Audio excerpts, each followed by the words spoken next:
So this is going to be just a brief introduction or overview of World War I. And in many ways, as a history teacher, I feel very badly about covering this war in 1 week, because to do so does it a great disservice. You can actually take whole courses on either the war or actually components of the war. So know that this is truly an important event and time and watershed for many reasons for the 20th century, but know that we have to kind of breeze through it a little bit quickly. So what I've done is, because you're all coming from different backgrounds with different knowledge, is I've laid out a lot of resources about World War I. Do not feel you have to go through them all. If you're pretty familiar with why this war happened and some of the major themes, skip to some of the more in-depth stuff and spend some more time there.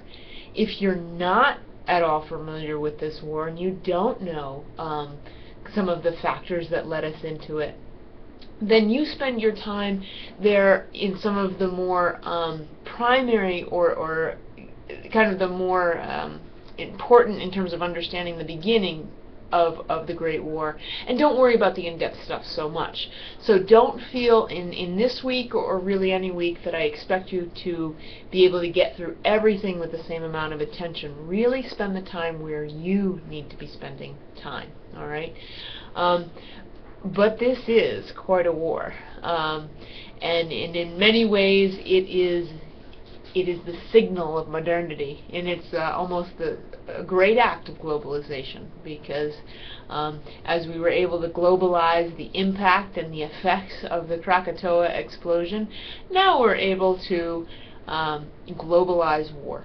And what is interesting about this war is that right at the turn of the century there were many voices saying, this is the apex of civilization.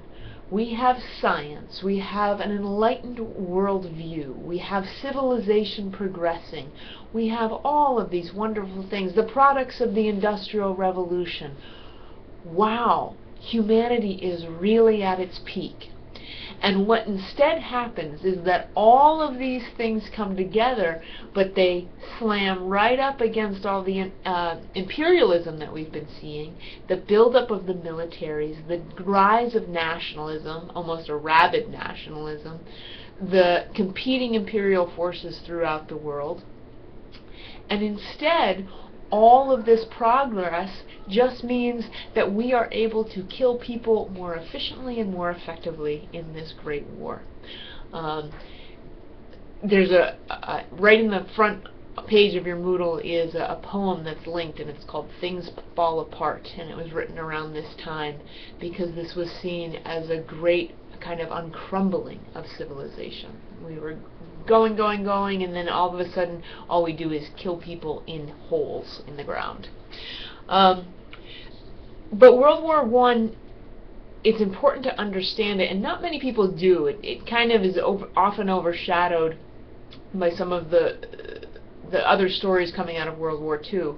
But World War I is important to understand because it does do that. It takes all of the history that went before it and really condenses it into this event and does something that we weren't expecting, but then the realities moving forward are forever changed. Actually, whole maps of the world are changed politically. So empires that were there before the war are gone, and imperialism is almost intensified, especially in the Middle East. Things that are actually great advances we kind of invent during this war to figure out how to kill people, and then those things push on through the century. And of course, as you see in our last resource, the closing of this war also sets up the conditions that will create all of the anger, the resentment, and the political reality that, of course, leads us right into World War II. So you can't understand why World War II happened unless you know about World War I. So this is the Great War. And what I'd ask you to do is just spend a little time with the things that you need to spend time with. Hopefully our forums are fun and interesting, and you'll be able to kind of go in different directions, and you'll get a greater understanding of the war no matter where you start.